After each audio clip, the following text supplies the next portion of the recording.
Wah, ini banyak banget ini kalau mau dibahas, ini ada sabar, ya kan, kemurahan. Saya bersyukur ya, kita orang Kristen itu punya kemurahan ya, itu melebihi orang lain loh. Ya, murah hati. Begitu lihat ada orang yang menderita, langsung ya pasti kepengen membantu loh. Ya, jadi saya suka dengar ya orang Kristen itu baik. Ya kan senang saya, ya kan orang Kristen itu baik. Jadi di dalam kehidupan sehari-hari kita harus baik, harus menjadi berkat, ya. Jadi kalau ungkapannya John F. Kennedy itu bagus tuh ya. Semua itu menjadi kata-kata mutiara yang bagus banget tuh John F. Kennedy. Jangan bertanya apa yang negara bisa lakukan terhadap kamu. Bertanyalah apa yang bisa kamu lakukan terhadap negara. Jadi saya berharap ya apa yang kita bicarakan saat ini didengar, ya. Jangan punya pikiran macam-macam, ya kan. Karena sebetulnya sekali lagi kalau saya melihat orang yang baik itu lebih banyak daripada orang yang jahat, ya. Jadi jangan kemerdekaan itu because kamu free, ya kan, terus boleh sembarangan bicara di medsos itu, aduh, janganlah, ya itu agak terganggu kali itu ya. Kira-kira begitu menurut saya sih. Iya ya Bu ya, jadi Tuhan Yesus berkata kepada orang-orang Yahudi yang percaya kepadanya, jikalau kamu tetap di dalam firman-Ku, kamu benar-benar adalah murid-Ku, dan kamu akan mengetahui kebenaran, dan kebenaran itu akan memerdekakan kamu. Gitu ya Bu. Jadi seperti yang Ibu sampaikan tadi ya, kita sebagai anak-anak Tuhan ya, identitas kita ya, kita harus perlihatkan di tempat di mana kita berada, dan itu tidak mudah, dan itu tidak bisa nyata kalau kita nggak hidup sungguh-sungguh dalam Tuhan ya Bu ya. Iya, iya. Yang sudah memerdekakan kita. Tapi seperti kita ketahui di sini kan kita kaum minoritas ya Bu ya. Nah, apa saja gitu yang dapat kita lakukan sebagai kita kaum minoritas untuk berkarya bagi bangsa ini gitu. Apakah kita sangat dibatasi gitu loh? Atau sebenarnya kita bisa aja melakukan sesuatu yang lebih banyak gitu ya. Tapi kadang-kadang sebagai kaum minoritas kita mungkin ada yang takut untuk mengembangkan prestasinya atau dan lain sebagainya. Itu bagaimana Bu? Kalau menurut saya yang penting itu attitude kita, sikap kita hari lepas hari, sehingga orang melihat emang kita baik. Jadi ketika kita melayani, memberitakan firman Tuhan, mereka bisa menangkap. Saya ingat Rasul Paulus, dia bilang begini, kira-kira gitu ya, kalau ada orang yang hidup di bawah hukum Taurat, aku mau menjadi orang yang hidup di bawah hukum Taurat. Kalau aku berbicara dengan orang yang tidak hidup di bawah hukum Taurat, aku juga akan hidup seperti itu, supaya aku memenangkan banyak jiwa. Bahkan yang terakhir itu dia katakan, dia mau jadi hamba, di antara hamba-hamba itu, dia juga mau menjadi hamba. Artinya, aku mau menjadi segala sesuatu loh, asal aku memenangkan banyak jiwa. Jadi di sini berarti itulah yang disebut cerdik seperti ular, tapi tulus seperti burung merpati. Tujuan Rasul Paulus itu memenangkan banyak jiwa, menjadi berkat. Jadi kalau tujuan kita seperti itu, saya yakin dan percaya Tuhan pasti akan memberkati. Kalau ingat zaman saya, ya kan bukan hanya orang Chinese saja. Kita saat itu ada orang Manado, ya kan, ada yang dari Jakarta, dari Bandung, dari semua daerah waktu itu kumpul. Tapi pada zaman saya itu nggak ada perbedaan, dan guyonnya, kalau udah guyon itu kalau orang Jawa bilang memel gitu, jadi akrab banget satu sama lain, nggak pernah kepikir ada perbedaan. Makanya sedihnya itu kayak diingetin, yaitu ketika mengurus surat itu, mana bukti kamu tuh warga negara Indonesia, itu yang menyakitkan. Tapi karena sudah terbiasa, ya oke sih, nggak masalah lah. Ya kita jalani saja hal-hal. Kalau itu sesuatu yang tidak menyentuh iman percaya kita, lakukan saja.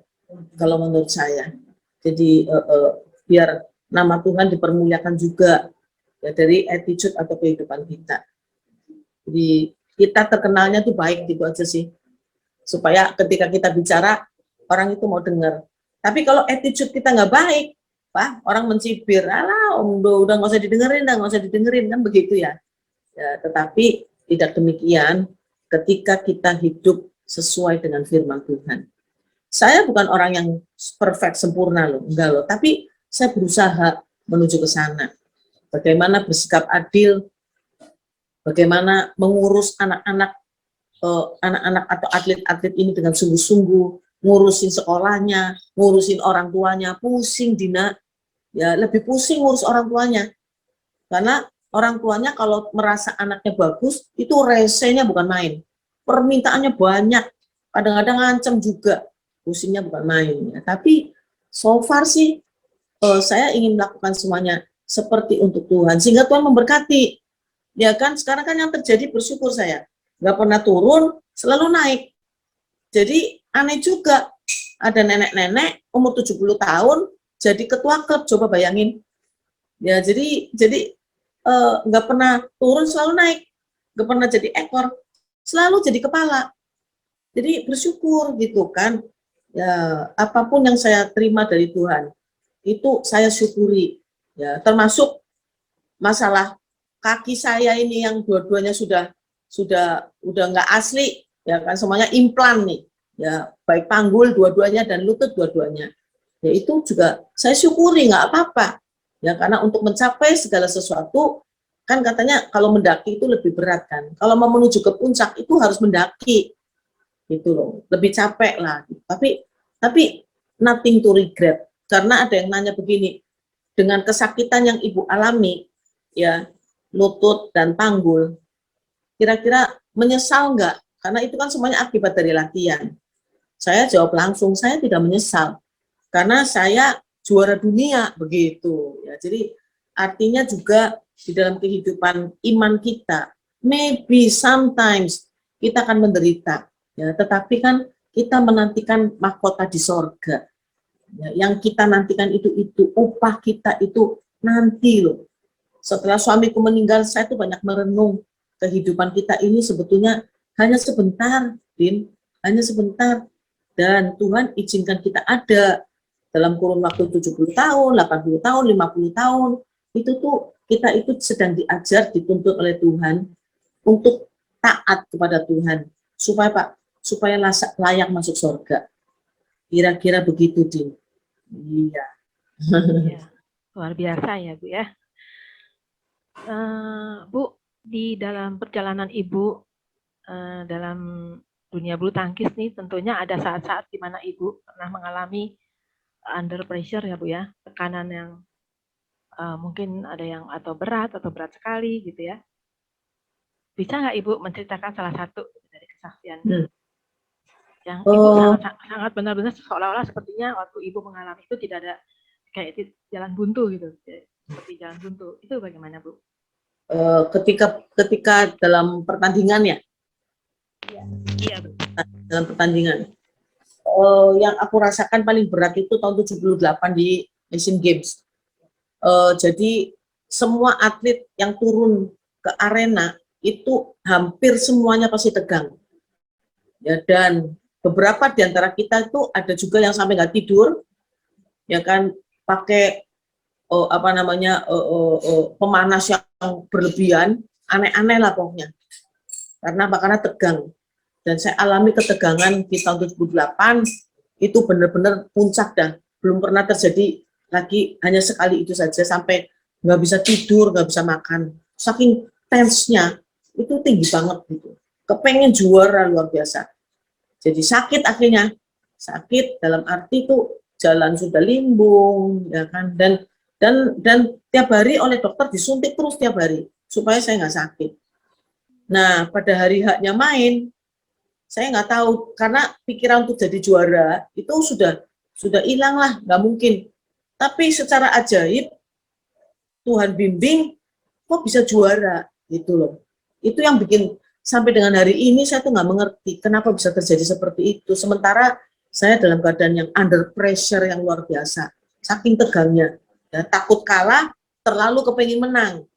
Itu yang terjadi, dan itu sebabnya saya bersyukur lewat kejadian itu saya mulai Tuhan mulai bekerja tuh, ya, Roh Kudus mulai bicara. Itu berarti itu aku kan lemah ya, pada saat dalam keadaan lemah, kok bisa juara ya? Berarti selama ini aku juara tuh bukan aku yang hebat, tapi memang Tuhan yang bekerja. Karena apa? Karena nggak mungkin, apalagi tahun 79 juga mengalami masalah perut yang ada benjolan, tiga benjolan yang harus dioperasi. Dan ternyata sembuh gitu, dan juara. All England itu memang prestasi yang luar biasa, karena saya menjuarai di ganda putri, dan beberapa jam kemudian main di ganda campuran, juara juga. Yang sampai hari ini merupakan rekor, karena belum pernah ada di Indonesia itu seorang atlet bisa dapat 2 gelar sekaligus di All England. Dan saya nggak mengagul-agulkan itu, karena saya tahu pada saat kejuaraan All England 79 saya juga dalam keadaan sakit, Dim. Karena perut harus dioperasi, itu ada benjolan 3 di perut. Gitu. Jadi ya semuanya itu berkat Tuhan, dan aku percaya sih Tuhan itu punya rancangan yang hebat untuk saya dan untuk semuanya. Nggak mudah itu Bu melaluinya. Ya nggak gampang, ya. Iya, dalam keadaan sakit ya. Iya. Iya, tekanan yang berat sekali itu ya. Tapi puji Tuhan deh. Jadi saya mendengar ini, saya belajar dari sini bahwa apa yang ingin kita lakukan, sesuatu yang ingin kita lakukan untuk Tuhan, kita tidak perlu untuk melihat goalnya Bu ya. Yang harus kita lihat adalah prosesnya gitu. Prosesnya. Kalau goalnya itu terserah Tuhan deh, mau kita berhasil atau enggak, karena kesuksesan atau keberhasilan dunia itu kan berbeda dengan kesuksesan yang penting Tuhan, kita sudah berusaha maksimal gitu, ya kan? Iya. Hasilnya Tuhan yang tentukan. Iya. Sip. Luar biasa ya, dari renungan yang kita dengar ini. Waduh, ini kita saat ini kita sudah mendengar banyak apa yang sudah dialami dan renungan dari Ibu Imelda ya. Untuk sesi berikutnya nanti ada tanya jawab bagi teman-teman semua yang ingin bertanya. Ibu Imelda siap menjawab.